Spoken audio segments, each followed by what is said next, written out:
Mystery solved. Here's why narcissists can't love their children. Greetings and welcome back to the channel.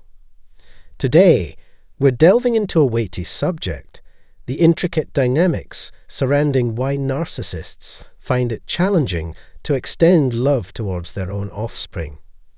It's a poignant reality that I've encountered all too frequently, particularly during my rigorous high-conflict negotiation certification training sessions.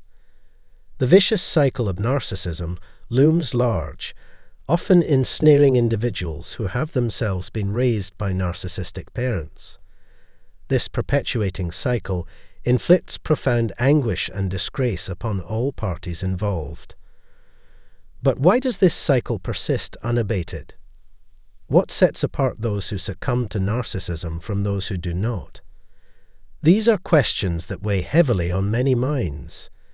As we navigate through this complex topic, I encourage you to engage with us by liking, subscribing, and sharing this video with those who might find solace in our discussion. Remember to drop your thoughts and experiences in the comments below. Your insights are invaluable, and I eagerly anticipate our exchange. Let's dive in. Let's delve into the origins of narcissism, a complex psychological phenomenon rooted in various factors.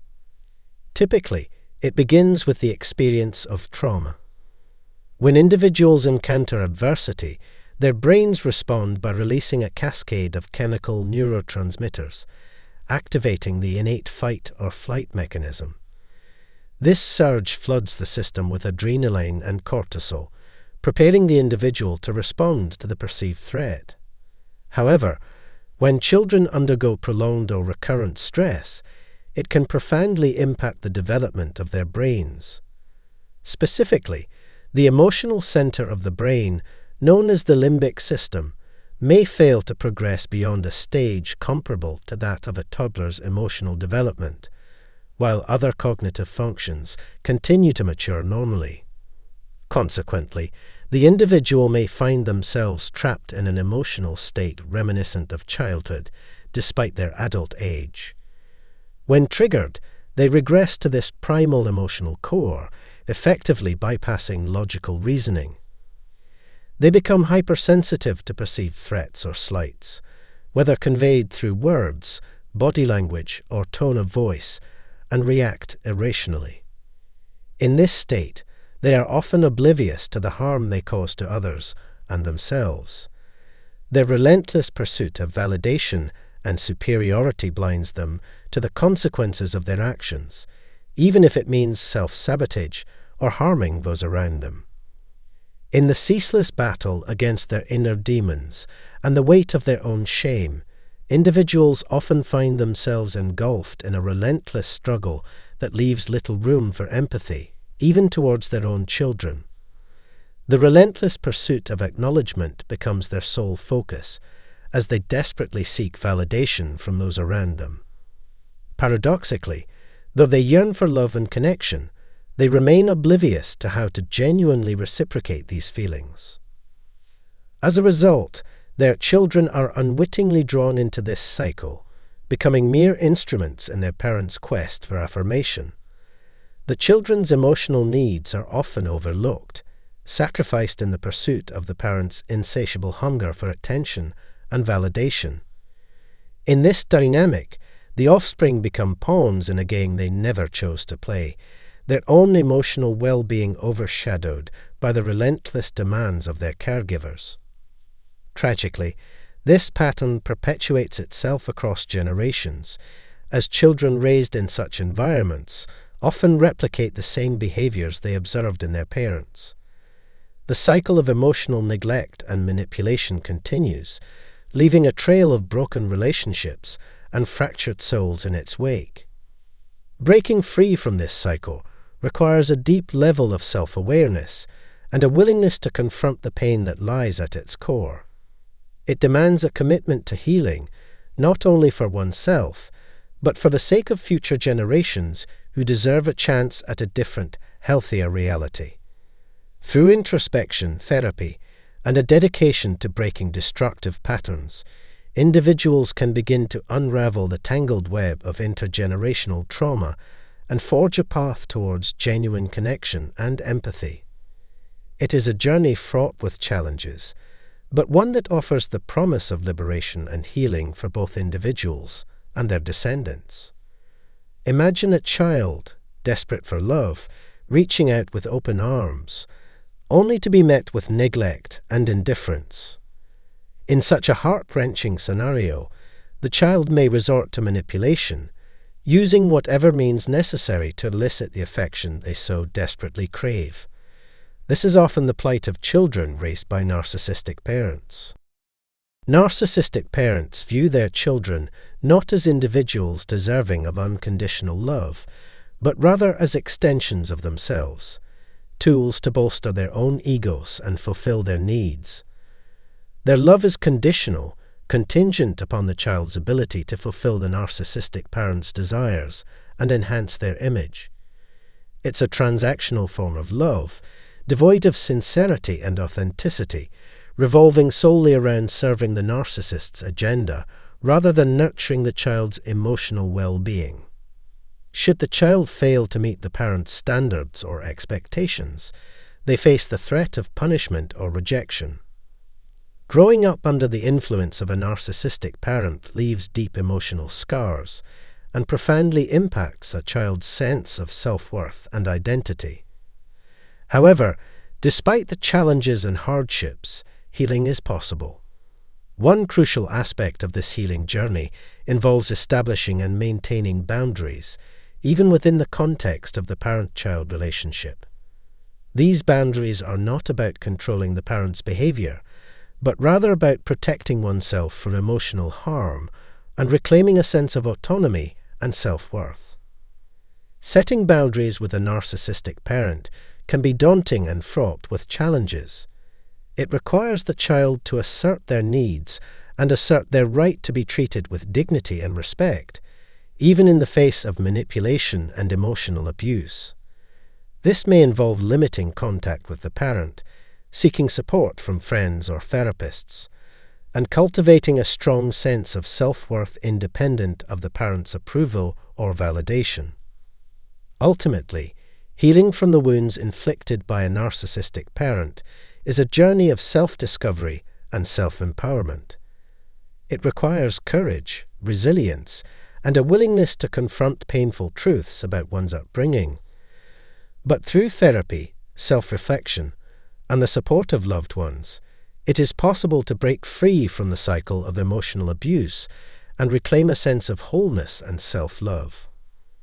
Navigating relationships, whether platonic or romantic, often requires a delicate balance of understanding, communication, and setting boundaries. The process of setting boundaries entails much more than just drawing lines. It involves forging a new dynamic where explicit guidelines govern interactions. These guidelines may include principles such as mutual respect, acknowledgement of personal boundaries, and reverence for existing relationships. For some, setting boundaries may mean re-evaluating the frequency and manner of communication or visits with certain individuals. It's about recognizing what feels comfortable and healthy for oneself, and asserting those needs without guilt. In essence, erecting these boundaries constitutes an act of self-compassion, a way to prioritize one's well-being and emotional health. However, embarking on this transformative journey can be daunting. It may require introspection, self-reflection, and perhaps even seeking support from friends, family, or professionals. Yet, it's essential to remember that it's permissible to seek support along this path of growth and self-discovery. My aim here is not only to offer guidance, but also to empower you to reclaim your agency and rewrite your narrative. Hence, I freely offer these resources to aid you in your journey of self-transformation. If you find them beneficial, I encourage you to subscribe to this channel, activate notifications, and engage with our content by liking and sharing. It's important to remind yourself that your worth isn't contingent upon others' perception of you. You are complete, deserving of love, respect, and happiness. Embracing this truth allows you to transform your pain into empowerment by aiding others and contributing positively to your community. That's your calling, your raison d'être, finding purpose in helping others while nurturing your own growth and well-being. Before you depart, take a moment to ensure you've subscribed and activated notifications. Seize the opportunity to commence negotiations toward a more fulfilling existence today. Thank you for being an integral part of this supportive community. Let's continue to bolster each other throughout this journey of self-transformation, knowing that together we are stronger. The profound fear that grips narcissists in the face of your silence cannot be overstated. What does it signal to them? From where I stand, it appears to be a potent strategy for effectively extricating them from your life, should that be your objective. If your goal is to truly liberate yourself from the narcissist's grip and break free from the anguish, turmoil, and trauma they inflict upon you, adopting complete silence can prove to be remarkably effective in severing ties with a narcissist once and for all. The power of silence is often underestimated. It's not merely a passive stance. Rather, it emerges as your strongest weapon and a profound act of self-preservation. Let me underscore this. Refusing to engage with a toxic individual is an assertion of your self-worth. I understand it's not always simple, but when achieved, it frequently stands as your most viable recourse. And let's not forget, we're dealing here with individuals exhibiting damaging narcissistic traits. We're confronting energy vampires. That's precisely what you encounter when ensnared in or striving to break free from a relationship with a narcissist. This rings particularly true for empaths lacking robust boundaries. You find yourself utterly drained and exhausted. And you know what? That's entirely understandable. Narcissistic personalities thrive on heightened emotions, drama, turmoil, and all forms of negativity you inadvertently furnish. Your fear, anguish, apprehension, confusion, and discomfort. These are the sustenance upon which they thrive. If they sense they can provoke a reaction from you, you become the perfect prey, an abundant source of narcissistic nourishment. And what ensues is nothing short of a voracious feeding frenzy. Narcissists employ various tactics, subtle or overt, to provoke and incite emotional reactions from you. Why? Simply put, they thrive on that negative emotional energy. They'll go to great lengths to elicit a powerful response from you, devouring your emotional turmoil like a ravenous predator. In essence, your intense emotional reaction serves as their banquet. Once again, they revel in your negative feelings they deliberately instigate with malicious intent. It's akin to malevolent spirits feasting on human suffering and anguish. Let's face it, there's a correlation. Destructive narcissists operate in a similar manner.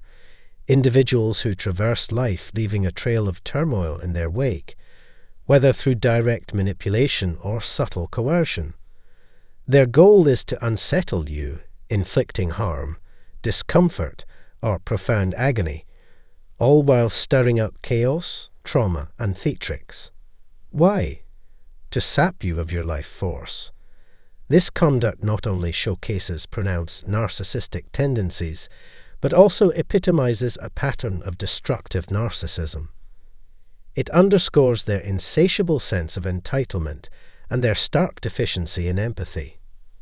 In the realm of interactions with narcissists, silence can be a potent weapon, but not the passive-aggressive kind they often employ.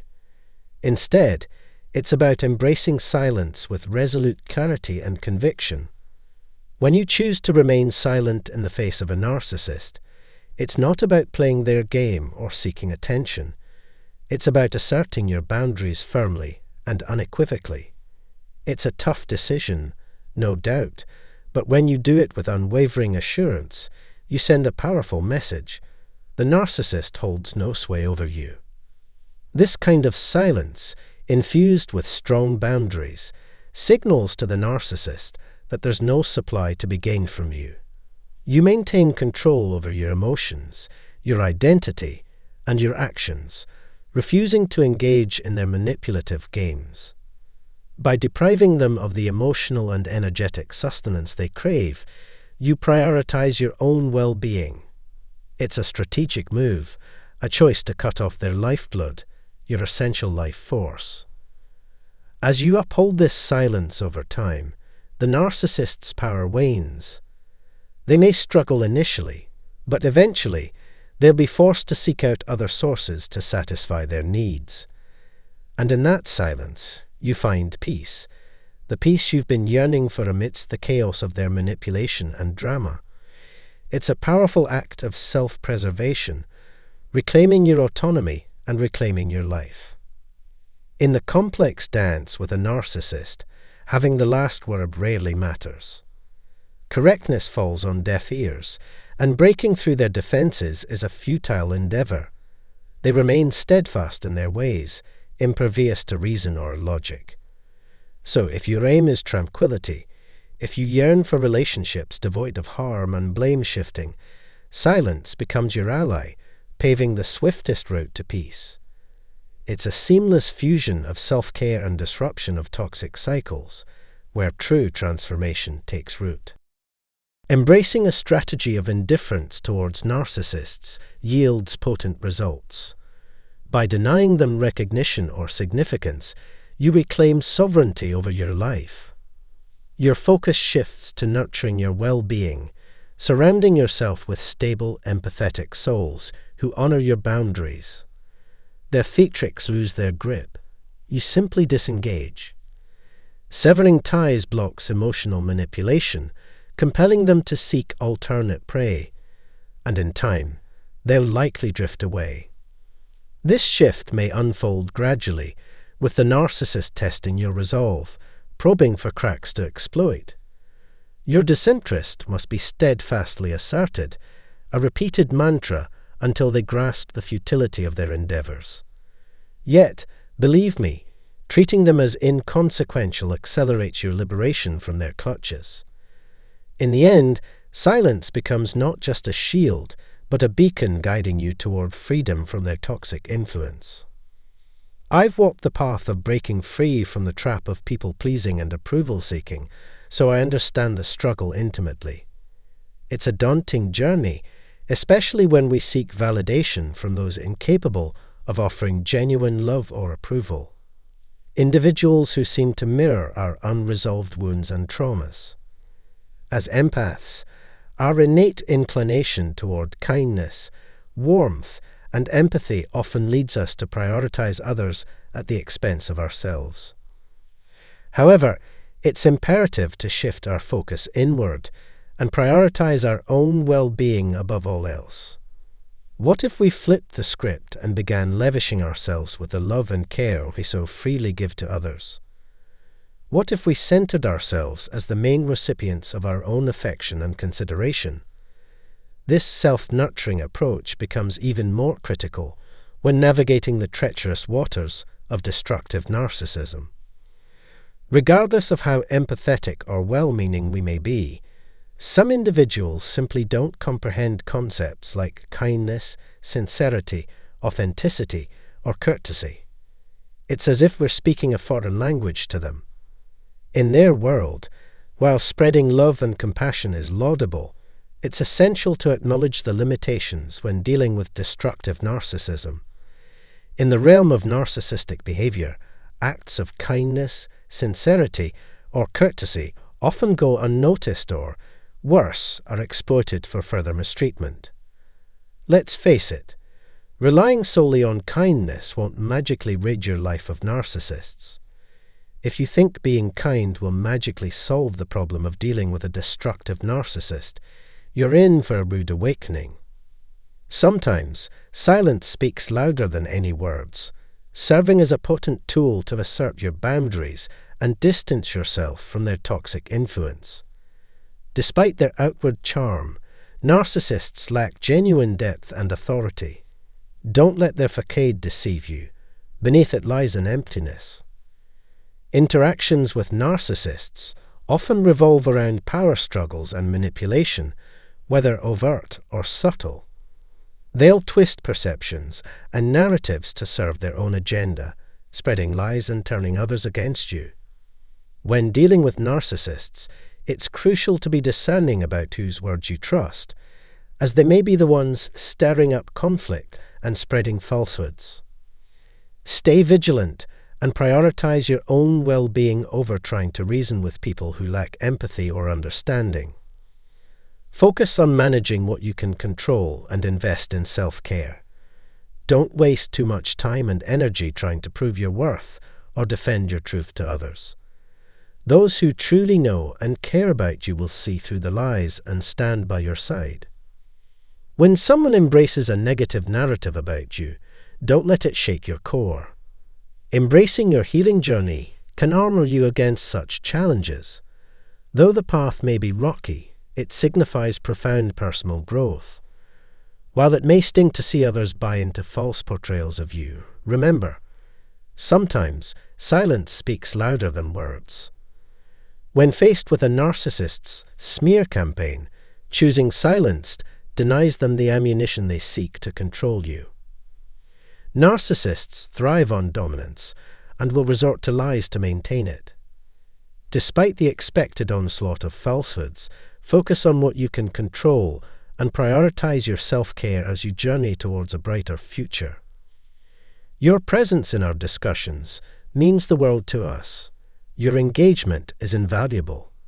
By joining our community for just $1, you gain access to exclusive benefits and help us expand our content.